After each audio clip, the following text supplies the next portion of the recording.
One person's punishment is another's reward. One person's poison is another's nutrient.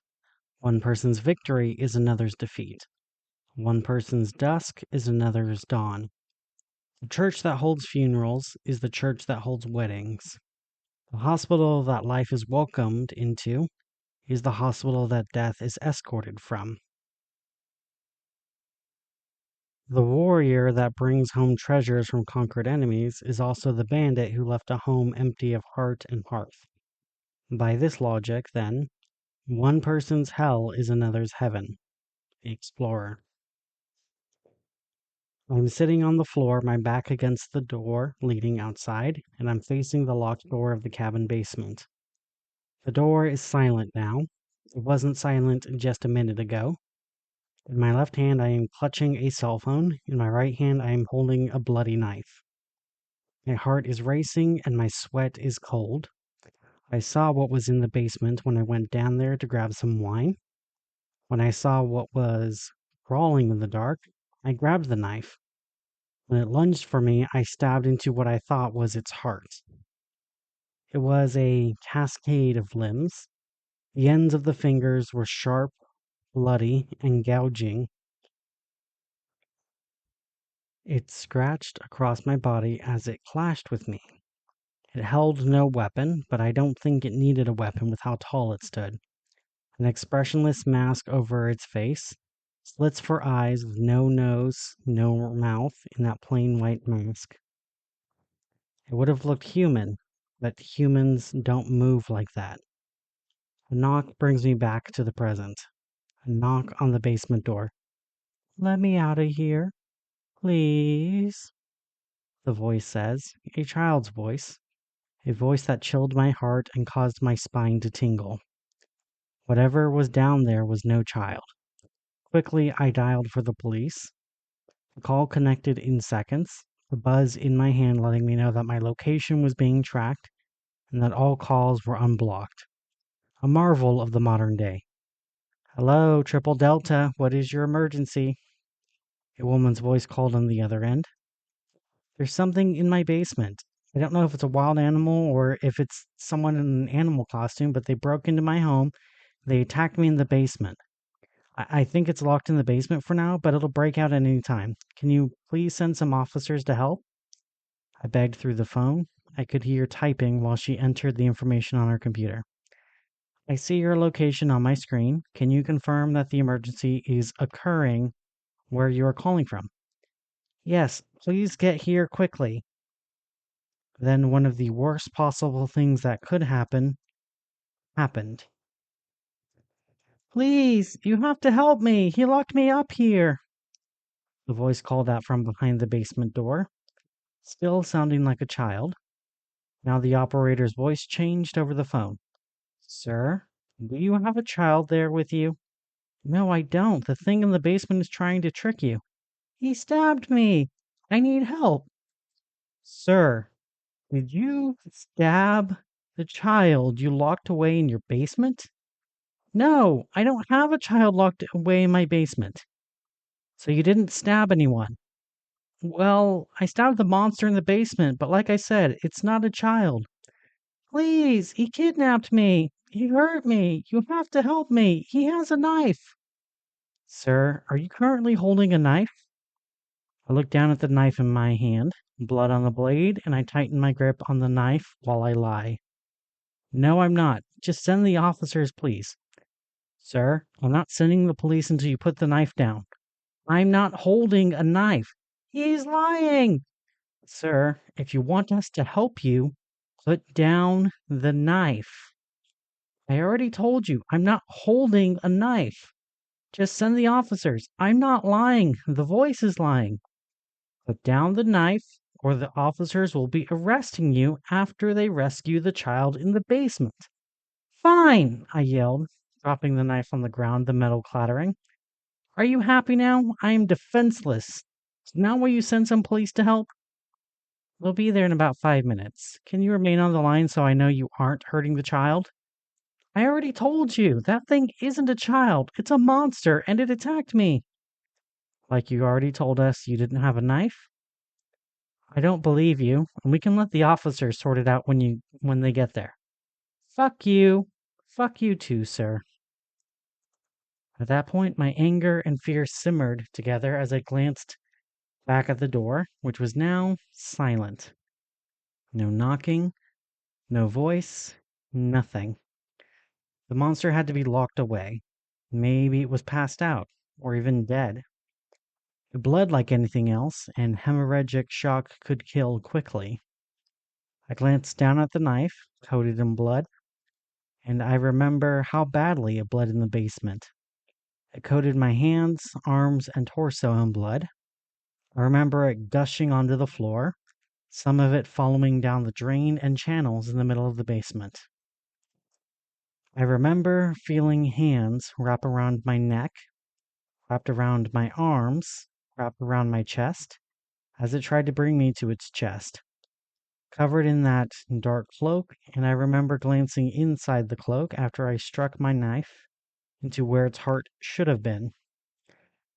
I remember seeing dozens, or maybe hundreds of arms, folded around the center of where the beast's torso should have been. But it was all arms, all folded, all disconnected but still connected. Arms of different length, color, and strength, all reaching for me as I stabbed where all the arms met. I remember still clutching onto my knife as I ran up the stairs. I remember making the mistake of turning around on the top of the basement steps. I remember the light catching on the being, and I could get a clear look at it. The body shape was roughly human. Most of the body was covered in that black cloak. But beneath the cloak, I could see the many arms of the being, like an impossible millipede made out of human arms. The head was covered by the blank white mask with only slits for eyes. The most horrifying part of the creature wasn't its body, it was its shadow. Behind the creature, its shadow on the wall was like a butterfly, if the wings were made of fingers, and at the end of each fingertip were eyes made of shadow. The eyes swam, swirled, and throbbed as the impossible eyes all focused on me. Then the fingers unfurled more, revealing more fingers, more wings, and more eyes all focused on me. I slammed the door, locking it before I could see what it fully became. Back in the present again, I looked down at the blood on my hands. It's sticky. It is turning dark, and now I realize just how terrible I would look if they saw me red-handed. I glanced back at the basement door, still quiet, no pounding, no movement. I decided that there was no way it could break open the door without me actually being able to hear it. I went to my kitchen sink, and I turned it on to start washing the blood off my hands. The water falls clear from the faucet, and it's crimson when it crashes into the drain. I wash and wash my hands, even with the soap. The blood gushes off my hands, but my hands remain as stained as they were, even as I scrub at my hands trying to get it off. I know they aren't stained because the blood continues to fall off my hands, but they remain crimson. Can't wash the blood off your hands, can you? Do you even have any hands left beneath all that blood? The phone operator said through the phone, now set on the counter next to me. Did I bring the phone over here with me? The phone isn't coated in blood, not like how the hands or the knife were. I ignore her and I keep scrubbing at my hands, this time grabbing the steel wool to scratch and scrub at my hands. Skin stings and burns as I scrape the skin and blood off my hands. Still, though, blood continues to fall. I cannot wash myself free of the blood. How can I convince them I was innocent if I was covered in blood? Do you honestly believe that you are innocent? Would you be here if you were innocent? The voice from the phone said as I tried to dry my hands with the paper towels, hopeful that it would blot away the blood. Instead, the towels were dyed crimson and my hands remained as bloody as ever. You know you aren't innocent, so tell me about the child in the basement, the voice said. It wasn't a child, it was a monster. None of them were children, they were monsters, I told the voice, still staring at my bloody hands. How far until help gets here? I squeaked out to the voice on the phone, my eyes dancing across the kitchen, my bloody handprints, footprints, and trail covering the kitchen. How much blood was inside of that monster? Help will be arriving soon. Tell me about the children in the basement. There's no children in the basement. Only monsters. They were always monsters. No one can see what I can see. No one can hear what I can hear. They didn't see that they were monsters. Why did no one save me from the monsters no matter how much I asked for help? I begged into the phone. The entire world felt like it was shifting, like it was going to shatter if I thought about it for even one more moment. I kept my eyes away from the basement door. As long as I don't look at the door cannot open. As long as I don't think about the monsters rotting down there, they cannot hurt me. Tell me about the monsters, then, the voice said on the phone, no longer sounding accusatory, now sounding like she wanted to help. Her voice now sounding like she was in the room with me now, and not on the phone, kilometers away. They taunt me. They smile and stare at me when I'm not looking. Their arms reaching out for me. Changelings hidden among humanity. They're too wise. They're not human. They look human. They sound human, but they're not human. It's something else. I separated them from the families they stole. I keep them in my basement, and I demand they tell me where the real children are. Do they ever tell you where the children are? No. They always lie. They're always lying. They say that there's no stolen children. They pretend like I'm kidnapping them. They yell when I cut at their flesh, but they still smile and laugh at me when I turn away. They aren't actually hurt. They just pretend to be hurt so that way I feel sorry for them. They aren't hurt. They're monsters. They're not dead. I can't kill them.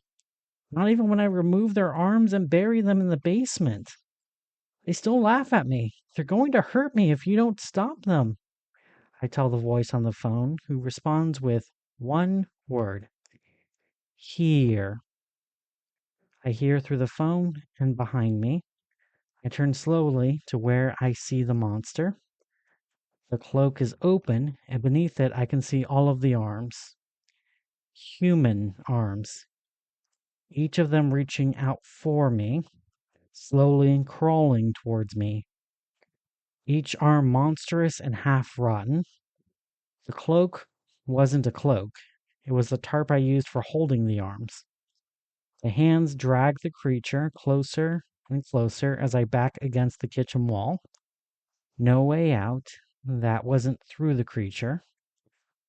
The blank mask staring at me as one of the hands feel my face, surprisingly delicate, like the creature is trying to identify who I am. The fingers crawl up my face and touch my forehead. The fingers touch my forehead, and I can remember. I remember I built this cabin specifically for killing. I had a drain and a slanted floor to collect the blood. I remember targeting children that weren't watched. Children I didn't know. Bring them back to the cabin.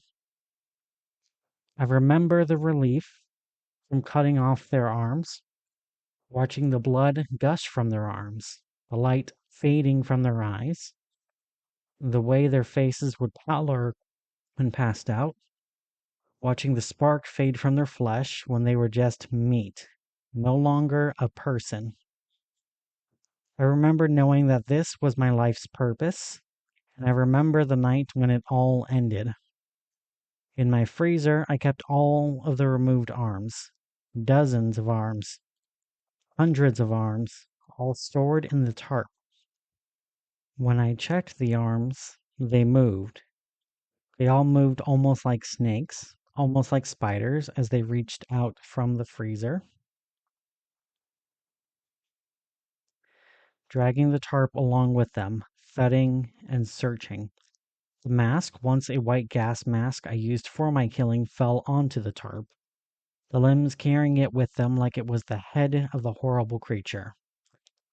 I remember the limbs tearing into me ferociously, pulling out my organs, my muscles, and my bones. The strength in those limbs so great that they tore me to pieces. What remained of those monsters left me shredded beneath the empty glass eyes of the paint mask. After my death, I woke up in the basement again. I saw the monster, and I tried to escape. Time after time, the creature tore me apart. Sometimes I would die in seconds. Sometimes I would run away. Sometimes I would even get a chance to fight back. But every time I got caught. Eventually, the monster tearing me apart, taking my arms into it, my arms replacing old arms that fell off the beast.